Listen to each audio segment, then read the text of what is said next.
자, 한덕수 권한대행 국무총리가 대통령 후보로 나서야 한다는 이른바 한덕수 차출론 정말 시끄럽습니다. 한동훈 후보가 이게 거칠게 비유하면 일종의 테마주 주가 조작 같은 것이라고 비판을 했어요. 변호사님은 어떻게 보십니까? 이거는 뭐 해당 행위는 맞죠. 네. 왜 뭐 자당 저기 대선 경선이 있는데 무소속이 될지 아니면 심지어 뭐 채널A 기사에 따르면 뭐 20명이 탈당해서 원내교섭단체를 만들어 가지고 뭐 한덕수 후보랑 뭐 한다 뭐 이런 기사가 또 지금 나오지 않습니까? 이런 거는 완전히 해당 행위는 맞는데 그냥 뭐 100% 저는 이것은 해당 행위에 해당된다라고 생각은 하지만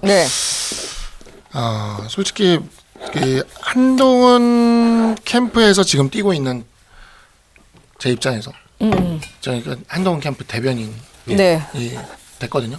그렇습니다. 축하드립니다. 뭐 축하 받을 건지는 모르겠으나 어쨌든 대변인으로서 열심히 일을 하겠습니다. 근데 어쨌든 간에 대변인이 지금 돼서 뛰고 있는 입장에서 한덕수 땡이 밖에서 이렇게 불을 피우는 게 우리 당의 한동훈 대표 한동훈 후보 경선 이제 후보 경선에 무슨 해가 될까? 저는 오히려 도움이 된다고 봅니다. 진짜요?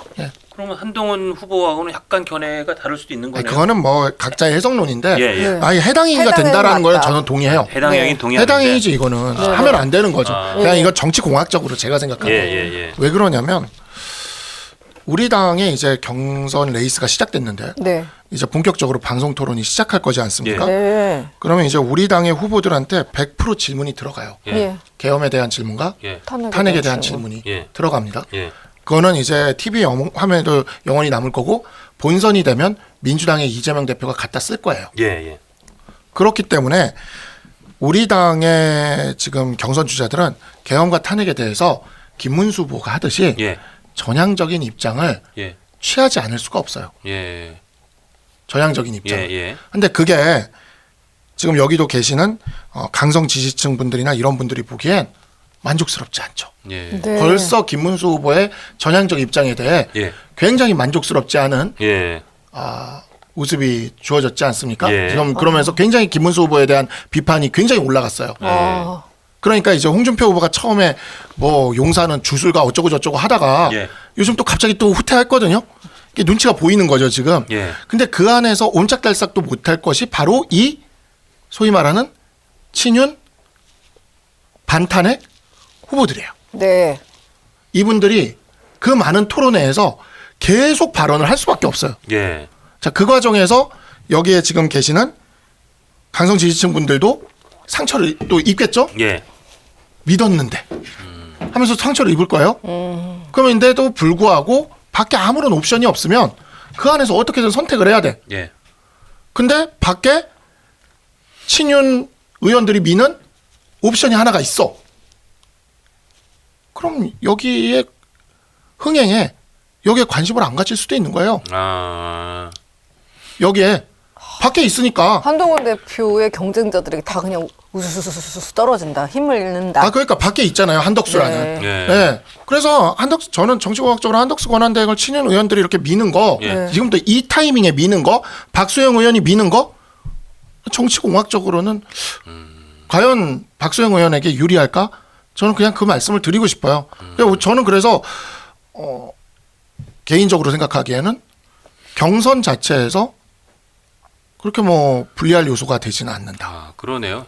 그렇게 생각을 하고 당외에 그렇죠. 친윤의 도움을 받는 것처럼 여겨지는 한덕수 대통령 권한대행이 출마 가능성이 계속 상존하면 당내 경선에서는 한동훈 후보의 우승 가능성이 조금 더 높아진다. 왜냐하면 이분들이 보기에 이분들의 마음이 한덕수한테 가게 되면 한덕수 권한대행한테 가게 되면 여기 있는 김문수, 홍준표, 나경원이 마음에 안 차는 거죠.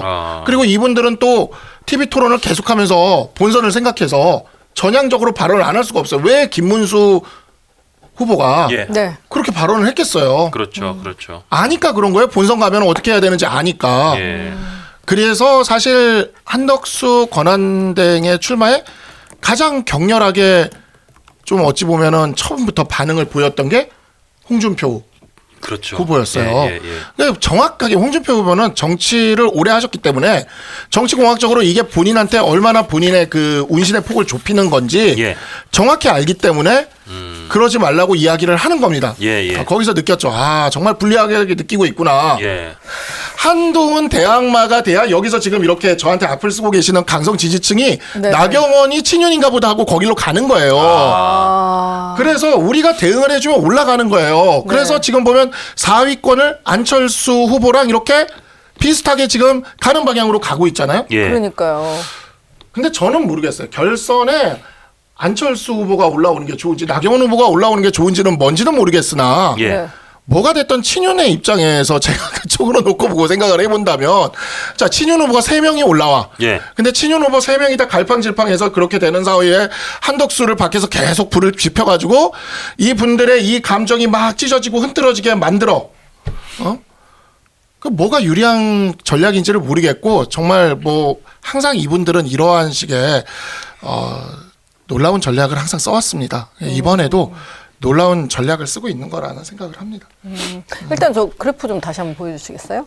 나경원 후보가 들어간 이제 첫 번째 대선 주자 적합도 여론조사인데요. ARS 조사긴 하지만 이제 나경원 후보가 들어갔기 때문에 저희가 소개를 같이 해봤는데요. KPI 뉴스 조사 주관으로 리서치뷰 조사 기관 임해가지고 했던 여론조사입니다. 1000명인데요. 일단 우리가 1, 2, 3, 4를 보잖아요. 그럼 나경원, 안철수 후보 중에서 누가 될지는 모르겠는 와중에 일단 오차 범위긴 하지만 저를 보면 김문수, 한동훈, 홍준표, 나경원, 안철수 이렇게 됐습니다. 자, 한동훈 후보가 14%를 얻었는데 이 언론사는 오세훈 후보가 드랍을 하면서 그 3.7%포인트 정도가 한동훈 후보가 올랐다라고 분석을 했어요. 그런데 만약에 양자 경선을 만약에 가게 된다면 양자 대결로 가게 된다면 나머지 친윤 후보라고 할까요?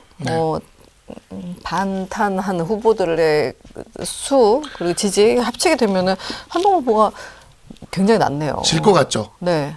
근데 밖에 한덕수 후보가 있어요. 네. 그래서 친윤 지지자들이 그 경선을 거치면서 대통령에 대해 할 말 하고 계엄에 대해서 할 말한 후보가 결선에 올라왔어. 근데 밖에 진짜 찐윤들이 미는 한덕수 후보가 있어. 그래서 친윤 지지자들이 둘로 쪼개져서 우리는 한덕수를 지지하겠다. 우리는 이 당내 경선에서 국민의힘 경선에 여기를 참여하겠다. 이렇게 돼버리면 어떻겠습니까? 양쪽